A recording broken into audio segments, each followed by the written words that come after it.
하나님의 은혜와 축복이 오늘 예배하는 모든 분들에게 함께 하시기를 주님의 이름으로 축원합니다.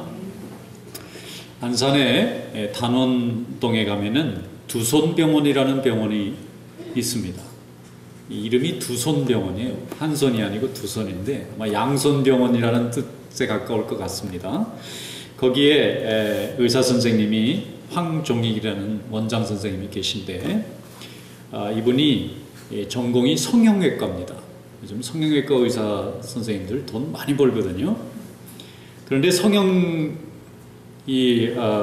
두 가지가 있다 그래요. 미용 성형이 있고 그 다음에 재건 성형이라는 표현을 쓰더라고요. 재건 성형. 그러니까 미용 성형은 우리가 흔히 말하는 대로 이제 플라스틱 서저리라 그래가지고 이게 얼굴을 예쁘게 하기 위해서 막 뜯어 고치고 이렇게 하는 그런 흔히 말하는 성형, 우리가 성형 수술이라고 말하는 그 성형이 미용 성형을 말하는 거고, 성형이라 해서 다 미용 성형만 하는 게 아니라 재건 성형, 얼굴이 잘못됐다거나 팔다리가 잘못돼서 정상으로 되돌려 놓는 성형도 있다는 거예요. 그걸 재건 성형이다, 레스토레이션 한다, 이런 말이에요. 그런데 이 황종익 의사 선생님은 재건 성형하는 의사입니다. 어떤 분들을 주로 재건하느냐 하면은 이분은 손가락이 잘린 분들, 이게 전공이에요. 이분이 왜 손가락을 자른 분이 왜 안산에서 병원을 하고 있느냐? 여러분, 안산 지역은 외국인 노동자들이 가장 많이 일하는 곳인데 거기에 손이 잘린 환자가 그렇게 많답니다. 왜 손이 잘리느냐? 그분들이 우리말을 잘 못 알아듣잖아요. 그런데 자식들을 먹여 살리기 위해서 남의 나라에 취직하러 온 거예요.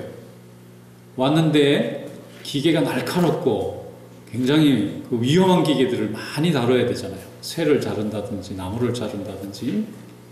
그런데 우리말을 알아듣고 배워서 하기도 힘든데 말도 잘 못 알아듣는 분이 이제 대충 설명을 듣고 하다 보면 거의 손이 잘린다는 거예요. 못 알아듣고 잘 이해를 못한 상태에서 위험한 기계를 붙잡았는데 이 사람들이 자기 나라에서는 위험한 일을 하던 사람들이 아니에요. 나름대로는 다 공부한 사람들이고 또 다 좋은데 너무 가난하니까 돈 있는 나라에 벌러 왔다가 손이 잘리는데, 손이 잘린 환자의 절반이 안산에서 다 오는 거예요. 그래서 이 의사 선생님이 그 사람들을 붙여주는 일을 해요. 근데 그렇게 의술이 좋답니다. 잘 잘려서 잘 들고만 오면, 완전히 없어지지만 오면 거의 다 붙여주신대요. 그런데 이분이 자기하고 똑같이 성형외과를 졸업한 동기들은 자기같이 이렇게 일하는 사람 몇 없고 대부분은 미용 성형을 한다는 거예요. 근데 플라스틱 서저리라는 이 성형 수술을 하면 자기보다 10배를 돈을 번대요. 근데 자기는 10분의 1밖에 못 받는 이 수술을 하는 거예요. 그러니까 사명감이 없으면 불가능하다 그래요. 이 일이 정말 좋아서 사람이 떨어진 손 붙여가지고 고맙다고 인사하고 가는 그 보람 때문에 내가 지금 이 일을 하는데, 이런 보람이 없으면 자기도 돈 많이 버는 정말 성형 수술 손을 붙여서 뭐 거의 잘 붙여주시는 분이니까 다른 성형은 얼마나 잘하겠어요. 그런데 이분이 돈을 많이 버는 미용 성형을 포기하고 재건 성형의 길을 30년간을 해온 거예요. 그래서 이분이 손을 붙여준 이 환자들이 2만 명이 넘는다 그래요. 대부분 많은 사람이 외국 사람들이고. 그런데 그 병원에 근무하는 사람들한테 이 원장님이 항상 하는 말이 있대요. 절대로 친절해라. 이 사람들이 말도 못 알아듣고 막 불안해가지고 얼마나 충격을 받겠어요. 손가락이 나고 살을 이렇게 끊어졌으니까. 와서 막 우왕좌왕하고 막 화를 내고 막 그래도 이 사람들에게 웃고 잘해줘야 된다. 왜냐면은 우리 한국 사람들이 할 수 없는 일을 대신하러 왔다가 잘렸기 때문에 우리 한국 사람들의 위험을 대신 지고 이 사람들이 부상을 입은 거니까 우리가 고마운 마음으로 대해야 된다. 이렇게 가르친다는 거예요. 그래서 거기 오면 환자들이 막 불안한 마음으로 왔다가 의사고 간호사고 근무하는 그 행정 담당하는 사람들도 웃으면서 편안하게 말해주니까 그냥 마음이 편안해져가지고 이걸 잘 고치는데, 이 특별한 또 뜻이 있대. 그렇게 웃으면서 친절하게 하는 이유가, 이게 스트레스 받으면 회복이 잘 안 된답니다. 이 사람이 마음이 편해야 빨리 회복이 되지, 자꾸 불안한 마음 주고 이건 회복이 안 될 거라고 무서운 마음을 자꾸 하고 그러면 사람들이 불안한 마음이 들어서 회복이 안 되기 때문에, 회복을 제대로 하려면, 그래서 이분이 요즘 뭘 얘기하느냐면은 우리나라 우리 고국의 의료 체계는 수술한 사람하고 물리치료사하고 따로따로 이 면허가 있어가지고 이 접합 수술을 해준 분이 재활도 할 수 있게 자격을 줘야 되는데 그건 안 준다는 거예요. 그러니까 수술을 잘 해놨는데 이 수술 과정을 잘 모르는 물리치료사가 그거를 회복시키다 보면은 다른 사람하고 좀 틀린 환자이기 때문에 회복이 좀 어려워서 나라에 요즘 계속 얘기한다. 그 자격도 좀 이 재건 성형을 하는 사람한테는 좀 허락을 같이 해달라. 그런 얘기를 인터뷰에서 하시더라고요. 근데 이분이 오직 사명감으로 이렇게 의사가 된 이유가 있어요. 자기 어머니가 병이 들으셨는데 돌아가셨어요. 그래서 그때 어린 나이에 충격을 받고 내가 어머니를 못 고칠 사람이 됐구나 생각하고 의사가 돼야 되겠다. 그래가지고 의사가 된 이후로는 어머니를 병으로 잃고 나서 환자들을 내가 고쳐줘야겠다는 사명감을 가졌기 때문에 이분이 좋은 길을 놔두고 어려운 길이지만 보람 하나로 일하는데, 이제 은퇴가 5년밖에 안 남았는데 이제 뭐 어떻게 다른 일을 하겠네요. 이거 열심히 해서 후배들도 많이 길러가지고 서로 안 하려고 하는 힘든 일이고 돈도 별로 못 버는 일이니까 서로 안 하려고 하는 거예요. 그런데 이것은 정말 보람 있는 일이고 우리나라를 위한 일이고 정말 환자들을 위한 인술의 길이다. 그래서 열심히 가르친다는 거예요. 여러분, 사명감을 가진 사람에게는 기쁨이 있습니다. 세상이 알지 못하는 기쁨이 있어요. 돈을 많이 벌고 사람들에게 인기 있는 자는 이해할 수 없는 기쁨이 있어요. 그것은 생명을 회복시키는 기쁨 때문에 그래요. 오늘 우리의 성도들의 마음속에도 생명을 회복시키는 하나님의 축복이 함께 하시기를 축원합니다. 우리 예수님도 생명을 회복시키는 축복이 있었어요. 특별히 영혼의 의사였습니다. 세상의 의사는 사람의 몸을 회복시키는 기쁨이었지만 예수님께서는 우리의 심령을 회복시키는 분이셨어요. 그리고 우리는 그분을 따르는 자녀들이니까 우리도 심령을 회복시키는 기쁨과 사명감이 있기를 축원합니다. 심령의 고통과 죽음과 두려움과 절망 가운데 있을 때에 세상에서는 그를 위로하고 회복시켜줄 길이 없습니다. 그러나 하나님의 말씀, 예수 그리스도의 복음은 죽어가는 심령, 낙심하는 심령을 회복시키는 믿음의 축복이 있어요. 우리가 그것을 사명으로 가진 자들이고 하나님의 자녀는 이 일을 감당할 때 하나님이 우리와 함께 하실 줄로 믿습니다.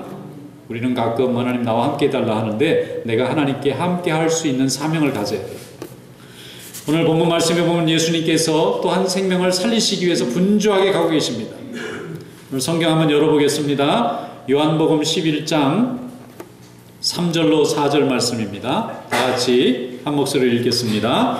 이에 그 누이들이 예수께 사람을 보내어 이르되 주여 보시옵소서, 사랑하는 자가 병들었나이다 하니 예수께서 들으시고 이르시되 이 병은 죽을 병이 아니라 하나님의 영광을 위하며 하나님의 아들이 이로 말미암아 영광을 받게 하려 함이라 하시더라. 아멘. 예수님이 말씀을 증거하실 때에 예루살렘에서 조금 가까운 거리에 있는 베단이라는 마을이 있었어요. 베다니 마을에 예수님이 12제자와 함께 종종 들리셨어요. 왜 그런가 하면 베다니에 나사로라는 이름을 가진 친구가 살았습니다. 예수님을 잘 따르는 사람이었어요. 그런데 그 나사로에게는 두 여동생이 있었는데 한 사람은 마르다고 한 사람은 마리아입니다. 부모님이 일찍 돌아가셨는지 이 두 자매가 오라버니인 나사로를 부모님같이 생각하고 세 남매가 행복하게 사는 가정이었어요. 그런데 이 나사로와 마르다 마리아의 집에 예수님이 자주 들리셨다는 것은 이 나사로가 예수님과 함께 늘 동행하는 12제자들을 집으로 모셔서 맛있게 밥을 대접하고 또 쉬게 해드리는 일을 기쁨으로 생각하고 그 일을 자주 했던 사람입니다. 그러니까 예수님이 예루살렘에서 말씀을 전하고 또 예수님을 공격하고 비난하는 사람들과 한참 논쟁을 하고 나면 이제 힘이 빠지실 거 아니에요. 그러면 어디 가서 좀 쉴 곳이 있나 생각하면 베다니는 좀 걸어가면 되는 거리에 가까이 있습니다. 그래서 베다니에 가면 나사로가 기다리고 있는 거예요. 예수님 모시옵소서. 그리고 자기 집에 모시다 놓고 여동생들 시켜가지고 맛있게 음식을 좀 준비하소서. 그럼 한 10대 명이 같이 밥을 먹는 거예요. 그게 그렇게 기쁜 거예요, 이 사람이. 그래서 예수님이 사랑하는 자가 되었습니다. 그런데 어느 날 나사로가 무슨 병에 걸렸는지 시름시름 앓더니 죽을 병에 걸렸는지 일어나질 못하는 겁니다. 그래서 이 사람을 그대로 놔두면은 결국 이제 목숨을 잃을 것 같다 하는 생각을 들고 마르다와 마리아가 예수님에게 빨리 사람을 보냈어요. 본인들이 달려가도 되지만 여인의 몸이니까 좀 빨리 갈 수 있는 남자를 시켰는지 모르겠어요. 그래서 그 사람이 예수님이 있는 데를 찾아갔는데 예수님이 그리 먼 곳에 있지 않으셨던 것 같습니다. 그리고 예수님에게 뭐라고 말씀하느냐면은 예수님이 그렇게 사랑하신 나사로가 죽어가고 있습니다. 예수님이 오시면 고치실 것을 믿습니다. 예수님은 38년 된 병자도 고치시고 나면서 안진뱅이 된 사람도 고치시고 귀머거리 된 사람도 고치시고 정말 귀신 들린 사람도 고쳐주시는 분이니까 예수님만 오시면 내 오라버니 나사로가 금방 나을 걸 믿습니다. 어서 와주시옵소서. 그리고 사람을 보낸 겁니다. 예수님에게 그 심부름꾼이 가서 말씀을 전했더니 예수님이 뭐라고 말씀하시느냐면은 그 병은 죽을 병이 아니다. 그리고 하나님이 영광 받으시는 병이다. 그렇게 전하라는 거예요. 그 심부름꾼이 돌아왔습니다. 그리고는 마리아와 마르다에게 그 말을 전했어요. 그러니까 마리아와 마르다가 좀 당황했을 거예요. 예수님을 너무 사랑했고 예수님을 너무 많이 대접했기 때문에 예수님은 그 말씀 한마디만 들으면 당장 달려오실 줄 알았어요. 그리고 예수님이 오시면은 걱정할 게 없어요. 거의 다 죽어가는 사람도 예수님이 살리는 것을 많이 봤기 때문에, 많이 들었기 때문에 마르다와 마리아는 예수님만 오시면 다 죽어가는 자기의 오라버니지만 금세 살려놓을 것을 믿었어요. 그런데 예수님은 오지 않고 죽을 병이 아니랍니다. 그리고 하나님께 영광을 돌리는 병이 될 거라는 거예요. 두 말이 다 이해하기가 참 어렵습니다. 그럼 예수님이 금방 오실려나 보다 하루를 기다렸습니다. 시간이 정말 금 같은 시간이잖아요. 한 사람은 지금 목숨이 점점 죽어가고 있고 예수님은 아니 오시고. 그런데 여기 말씀에 보면 예수님께서 이틀 동안 출발을 안 하시는 거예요. 이틀 동안 안 움직이시는 거예요.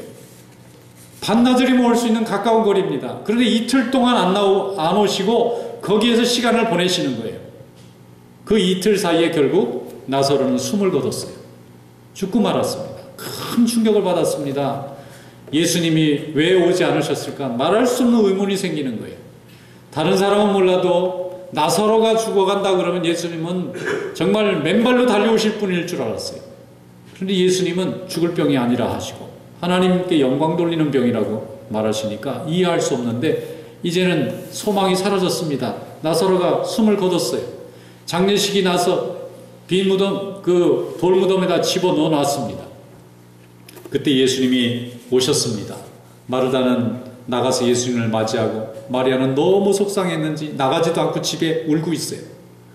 예수님이 와서 마르다야 하니까 마르다가 마음에 섭섭한 마음을 토해냅니다. 예수님이 일찍 오셨더라면 내 오라비가 죽지 아니하였겠나이다.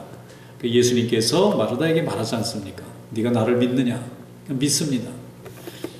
예수님께서 요한복음 11장 25절로 27절에 말씀합니다. 예수께서 이르시되 나는 부활이요 생명이니 나를 믿는 자는 죽어도 살겠고 무릇 살아서 나를 믿는 자는 영원히 죽지 아니하리니 이것을 내가 믿느냐 이르되 주여 그러하외다 주는 그리스도시요 세상에 오시는 하나님의 아들이신 줄을 내가 믿나이다 그랬습니다.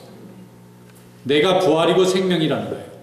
나를 믿는 자는 영원히 안 죽는데 살아서 나를 믿으면 죽지 않는답니다. 그리고 나를 믿느냐고 물어보는 거예요. 그러니까 마르다가 네 제가 믿습니다. 주는 그리스도시요 세상에 오시는 하나님의 아들이신 것을 믿습니다 하고 마르다의 위대한 고백을 끌어냅니다. 지금 오라버니는 죽어서 무덤에 들어갔어요. 그런데 예수님이 나는 부활이고 생명이고 나를 믿는 자는 영원히 죽지 않는다는데 내 오라버니는 죽었어요. 그런데 예수님이 그걸 믿는지를 물어봅니다. 그랬더니 마르다가 예수님을 사랑하고 예수님을 따르는 사람이니까 의심이 사라지고 다시 마음이 강건해집니다. 주는 그리스도시고 하나님의 아들이십니다. 그래서 고백했어요. 그 고백대로 예수님은 무덤에 갑니다. 나사로야 하고 불렀더니 나사로가 무덤에서 걸어 나와서 살아났어요.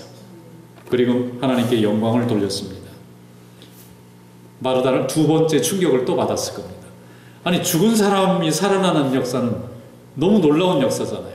분명히 자기 눈으로 장례까지 다 치른 오랍이지만 예수님이 나는 부활이요 생명이다 라고 말씀하실 때는 자기 오라버니가 살아날 걸로 생각한 게 아니라 사람들이 다 죽어서 마지막 종말 때에 부활할 것을 믿는다는 표현을 한 거예요. 그런데 예수님은 그 자리에서 금세 오빠를 살려내는 축복을 내려주셨습니다.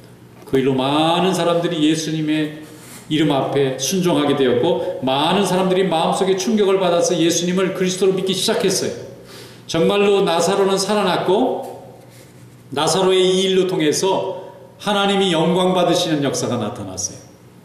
마리아와 마르다는 오빠가 죽는 고통을 경험했지만 그 일을 통해서 그는 다시 살아나는 축복을 경험하고, 그 일로 인해서 많은 사람들이 예수님을 사람의 생명을 살리고 죄를 사하는 분으로 믿는 믿음의 고백의 역사가 이루어진 줄로 믿습니다. 한편에서는 주님을 더욱 믿게 됐고, 다른 한편은 예수님을 더 미워하는 역사가 일어났지만 하나님께서 나사로의 죽음을 통해서 영광을 받으신 줄로 믿습니다.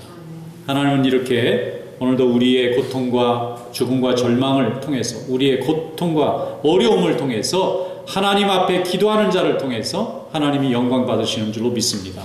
그러므로 절망과 고통과 환난이 왔을 때에 우리는 더욱 하나님을 붙잡아야 합니다. 절망과 환난과 어려움이 있을 때 우리 성도들은 의심하기 시작하기 쉽습니다.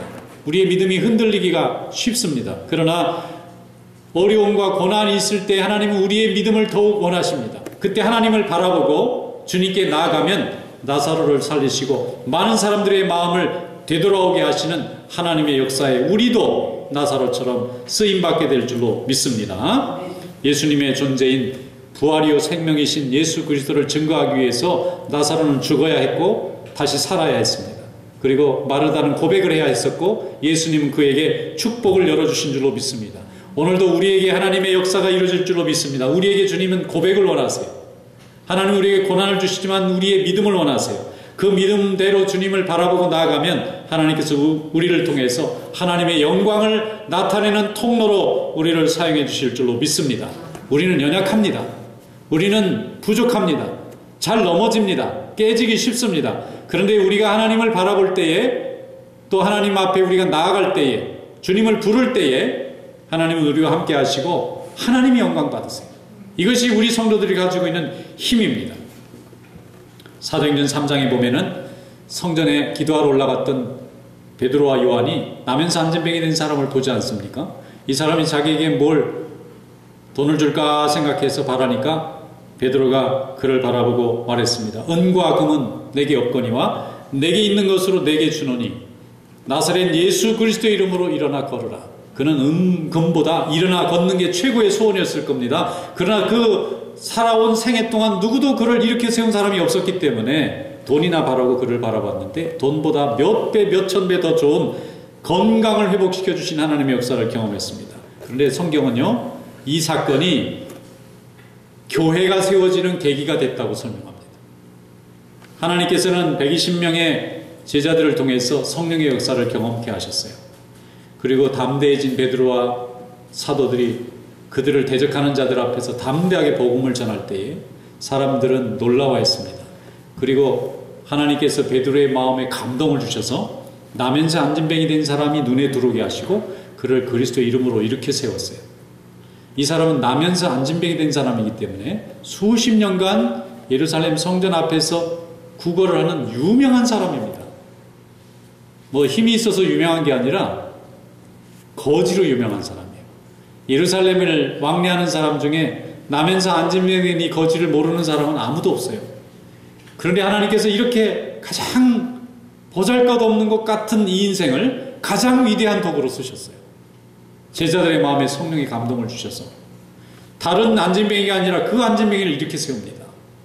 그 안진병이가 일어나서 뛰고 찬양하는 모습을 보고 온 이스라엘의 예루살렘의 주민들이 다 충격받았어요. 예수의 이름을 의심했던 사람들, 예수의 이름을, 그 능력을 의심했던 사람이 예수의 이름으로 저렇게 보잘것없는 어부들조차도 주님의 이름으로 안진뱅이를 건강하게 만드는 사실을 깨닫고 들은 다음에 그들의 마음이 흔들리고 주님에게 돌아오는 큰 물결이 일어납니다. 그 안진뱅이 사건 하나 때문에 초대교회의 역사가 일어나요. 수많은 제사장의 무리들이 그 도에 복종하고 성령의 역사로 인해서 많은 곳에 교회가 세워지는 하나님의 역사가 그 나면서부터 안진병이 된 이 안진병이 된 병자에게 나타난 하나님의 영광 때문에 사람들이 주님의 이름을 받아들이기 시작하는 거예요. 안진병이가 무슨 힘이 있습니까? 그가 무슨 지식이 있습니까? 권능이 있습니까? 무슨 능력이 있습니까? 그런데 하나님은 나면서부터 안진병이 된 사실을 모두가 알게 하시고 그리스도의 제자들이 그를 일으켜 세우게 하시고 그 능력이 주님에게 온 것을 알게 하는 도구로 하나님이 사용하신 줄로 믿습니다. 우리는 그렇게 쓰임받는 것입니다. 그렇게 해서 많은 사람의 영혼이 주님께 돌아오는 일에 우리를 하나님께서 사용하신 줄로 믿습니다. 세상에서는 저주받은 인생인 줄 알았는데 주님께서는 그를 영광스러운 하나님의 일에 쓰임받는 도구로 만드셨어요. 이것이 하나님의 십자가의 능력이고 보혈의 능력인 줄로 믿습니다. 우리 성도의 삶은 하나님께 쓰임받았느냐 받지 못했느냐가 성공이냐 실패입니다. 세상에서 사람들이 영광을 받았느냐 하는 것보다 주님의 계획과 플랜에 우리가 정확하게 완성을 했느냐 그렇지 못하고 미완성됐느냐 하는 문제만 있는 것입니다. 하나님을 바라보는 믿음 되시기를 축원합니다. 환난 중에나 혹은 기쁨 중에 우리가 하나님께 시선을 놓치면 안 됩니다. 우리 하나님은 우리를 한 번도 외면하신 적이 없어요. 우리 스스로가 하나님께 영광 돌리지 못하고 우리 시선이 세상을 향하여 또 악한 마귀의 역사에 또 세상의 여러 소란한 일 때문에 흔들릴 뿐이지 하나님은 우리를 결코 그 시야에서 벗어나게 하신 적이 없습니다. 그러므로 하나님 앞에 우리가 날마다 주님을 바라보고 주님 앞에 나아오고 주님 믿음 안에서 승리하는 그런 성도들이 될 수 있기를 주님의 이름으로 축원합니다. 마리아와 마르다와 나사로의 사건이나 나면서 안진병이 된 자의 이 사건, 죽을 병을 경험하거나 영원히 고칠 수 없는 것 같은 병에 걸린 자들이 도리어 하나님 앞에 수많은 사람들과 수많은 영혼을 인도하는 일에 하나님이 귀 쓰셨다고 하는 이 구원의 역설이 바로 우리에게 있는 줄로 믿습니다. 시편 62편 1절로 2절에 말씀하기를 나의 영혼이 잠잠히 하나님만 바라며 나의 구원이 그에게서 나오는 도다. 오직 그만이 나의 반석이시요 나의 구원이시요 나의 요새이시니 내가 크게 흔들리지 아니하리로다. 잠잠히 하나님만 바라는 것이 우리의 힘입니다. 우리는 이것을 힘이 없는 것처럼 생각하지만 강한 힘이 거기에서 나오는 것입니다. 하나님만 바라보고 예배하고 기도하고 영광 돌리는 삶이 될 수 있기를 축원합니다. 마태복음 15장에 보면은 귀신 들린 딸이 고통당하니까 그 어머니가 예수님을 찾아왔어요. 수많은 사람들이 에워싸고 있는데 예수님을 부릅니다. 너무 간절하게 부르니까 사람들이 방해가 되는지 예수님 좀 저 사람 얘기 좀 들어줘 빨리 보내주시면 좋겠습니다. 예수님이 그 여인을 만났습니다. 그리고는 그 딸을 고쳐달라고 그래요. 그랬더니 예수님이 매정하게도 우리 유대인만 고쳐주지 이방인은 안 고쳐준다고 멸시를 합니다. 그 여인이 가나안 여인이고 수로보니게 여인이라고 되어 있어요. 유대 사람들이 멸시하는 이방인 여인입니다. 그런데 이 어머니가 자기 딸을 살려야 되니까 압니다. 걔들도 상아래 부스러기라도 먹고 살지 않습니까? 하나님 유대인들에게 다 예수님이 다 고쳐주시고 부스러기라도 있으면 저에게 주십시오. 예수님이 그 여인을 칭찬했습니다.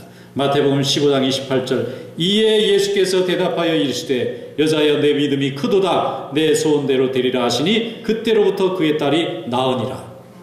그 여인은 비참한 모습으로 주님 앞에 나가서 병든 자기 딸을 고쳐달라고 애원했지만 그는 비참한 자가 되지 않았습니다. 오히려 놀라웠고 존귀한 자가 되었어요. 그를 통해서 이방인들이 하나님의 은혜를 받을 수 있는 자격이 있다는 걸 알렸습니다. 유대인들에게 스스로 교만한 마음을 겸손하게 내려놓도록 만드셨어요. 그리고 하나님 예수님은 그의 믿음을 크게 칭찬했어요. 내 믿음이 크도다 그랬어요. 예수님이 제자들에게는 믿음이 적도다 그랬는데 이 여인한테는 믿음이 크대요. 여러분 큰 믿음 되시려면 주님 바라보시고 주님을 향해서 나아가는 믿음 될 수 있기를 축원합니다. 주님이 우리의 편이 되어주십니다. 우리는 주님만 바라보는 믿음 가운데서 새로워지고 강건해지는 것입니다. 그 믿음의 시선을 통해서 하나님이 우리를 붙잡으시고 우리의 삶은 하나님께 영광을 돌리는 삶이 되는 거예요. 한번 어느 교회에서 세례받은 분들을 간증을 시키시더라고요. 제가 들어봤더니 참 은혜가 돼요. 어떤 젊은 부인이 나와서 간증을 해요. 세례를 받고 간증하는 거니까 세례를 받았다는 거는 얼마 전까지는 불신자였다 그 얘기잖아요. 믿음이 없었고 몰랐다 그런 얘기인데 세례를 받아서 간증한다는 거는 이제 예수를 믿었다 그 얘기잖아요. 그런데 이분이 어떻게 간증을 하시느냐면은 이분은 결혼했는데 남편이 썩 괜찮은가 봐요. 돈도 잘 벌고 뭐 여러 가지로 자랑할 만한 남편을 하고 결혼해서 행복한 가정을 이뤘고요. 또 예쁜 딸도 낳고 또 공부도 제법 했어요. 그리고 뭐 부모님들이나 형제들이나 뭐 이렇게 세상에 내놨을 때 뭐 꿀리는 사람이 아니에요. 그러니까 이분 마음속에는 나는 다른 사람보다 행복하다. 나는 다른 사람보다 좀 앞서 있다.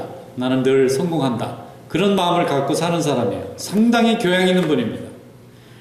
그런데 이분 집에 전도하는 분들이 자꾸 나타나는 거예요. 교회에서 권사님들도 왔다 갔다 하고 구역 예배 드리면서 두들겨가지고 같이 예배 드리러 가자고, 교회에 무슨 부흥이 하면 예배 드리러 가자 그러는데 안 간다는 거예요. 왜냐면 저는 부족한 게 없거든요. 우리 남편도 건강하고 뭐 가정에 뭐 물질도 부족하지 않고 뭐 배울 만큼 배웠고 또 다른 사람들한테 제가 교양이 있고 다른 사람 해 끼친 적 없고 제게 왜 교회가 필요하고 예수님이 필요한가요? 그런 거는 좀 실패한 사람들이나 믿는 게 아닐까. 좀 어려운 중에 있는 사람이 의지할 데 없어서 지푸라기로 잡는 심정으로 하나님을 붙잡는 그런 분들이나 필요한 게 아닐까. 그리고는 이분이 교회를 안 간 겁니다. 그리고 오는 분들이 예수 믿으라 그러면 오히려 측은하게 생각하는 그분들. 얼마나 어려우면 예수 믿을까. 나같이 좀 이렇게 넉넉하면 예수 안 믿고도 살 수 있는 길이 있는데. 그래서 마음속에 교회 다니는 분들이 다 좋기는 한데 자기가 교회 다니는 건 싫다. 이렇게 생각하고 살았대요.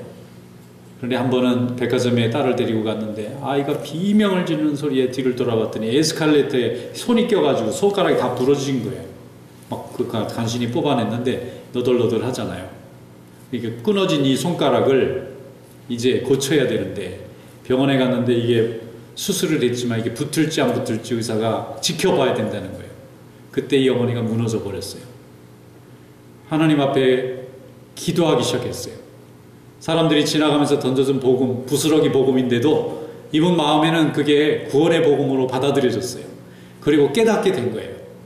인간이 가지고 있는 모든 행복과 자신감은 하나님이 생명도 지켜주시고 건강도 지켜주시고 자녀도 지켜주시는 정말 누군가 지켜줘야만 이루어지고 지켜진다는 걸 알았어요. 하루아침에 다 사라질 수 있다는 것을 느꼈어요. 그래서 제 복음을 전하는 분의 말을 듣고 함께 교회에 가서 새가족 새신자 공부도 하고 세례를 받는 세례자 공부도 하고 그리고 세례를 받았어요. 눈물로 세례를 받고 주님 앞에 회개했어요. 자기가 교만했노라고. 하나님의 살아계심을 깨닫지 못하고 하나님께서 나를 부르시는 것을 외면하고 살았는데 이제 내 자식을 치셔서 하나님의 살아계심을 깨닫게 하시니 주님께 영광을 돌립니다. 그리고 돌아와서 간증을 한 거예요. 온 교인들이 다 은혜 받고 저 같은 사람도 듣고 은혜 받고 우리 주변에 있는 모든 분들이 은혜 받고 하나님께서 그렇게 부르신다는 것을 고백하게 된 줄로 믿습니다. 오늘도 하나님은 우리를 고난과 절망 가운데 불러주시는데 그 고난과 절망이 실패와 패배가 아니고 하나님이 우리를 부르시는 초청이고 부르심인 것을 믿으시기를 축원합니다. 그리고 그 말씀에 순종할 때 하나님의 영광을 나타내는 존귀한 인생으로 하나님 만들으실 줄로 믿습니다. 시편 123편 1절로 2절에 말씀하기를 하늘에 계신 주여 내가 눈을 들어 주께 향하나이다. 우리의 눈이 여호와 우리 하나님을 바라보며 우리에게 은혜를 베풀어 주시기를 기다리나이다. 우리 하나님을 바라보고 주님의 은혜를 기다리는 그런 믿음이 되시기를 주님의 이름으로 축원합니다. 기도하겠습니다. 거룩하신 우리 하나님 아버지, 저희들 연약하지만 하나님이 우리와 동행하시고 우리를 통하여 복음의 역사를 이루신 것을 믿습니다. 주님 앞에 날마다 나와 찬양하게 하시고 오직 주님만을 바라보며 주님과 동행하는 삶이 될 수 있도록 인도하여 주시옵소서. 예수님의 이름으로 감사하며 기도드리옵나이다. 아멘.